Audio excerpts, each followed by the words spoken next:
Earlier today, we learned about the plans to honor the late H. Ross Perot. There will be a private memorial service by invitation only. It will be held this Tuesday at 2 p.m. The event will be live streamed. The Perot family has not said who will speak at that service. Now, beyond Mr. Perot's national stature in business and politics, Ross Perot's impact will also be felt in the world of philanthropy. CBS 11's Ken Molestina shows us now.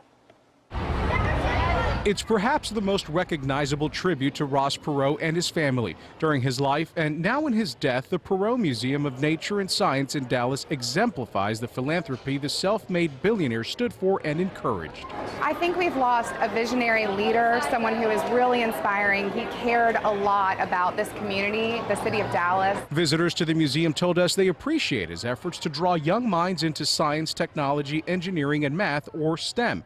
They also told stories of how they'll best remember him. He was the first person that I voted for when I was 18. I voted for him for president, and that was my first presidential vote. So he always holds a special place in my heart for that reason. Stephen Brewster says he'll always remember a quick interaction he had with Mr. Perot years ago during a visit to his office. Introduced himself to me and said, "Hey, are y'all enjoying your time here?" Took a second stop. It was that friendly demeanor that his barbers and his friends over at the Preston Forest Barbers in North Dallas say they'll miss most.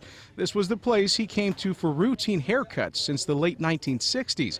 As of the last few years, Paul Johnston was his personal barber. And he looked at you and said, "Well, is this supposed to be like this?" He says he was very particular about his haircuts, and he loved the camaraderie and the candid conversations at the barbershop. Well, I asked him years ago when I first started cutting his hair, "Mr. Perot, you are going to retire." And he looked at me and said, "Retirement's death. You'll know when I'll be retired because I'll be dead."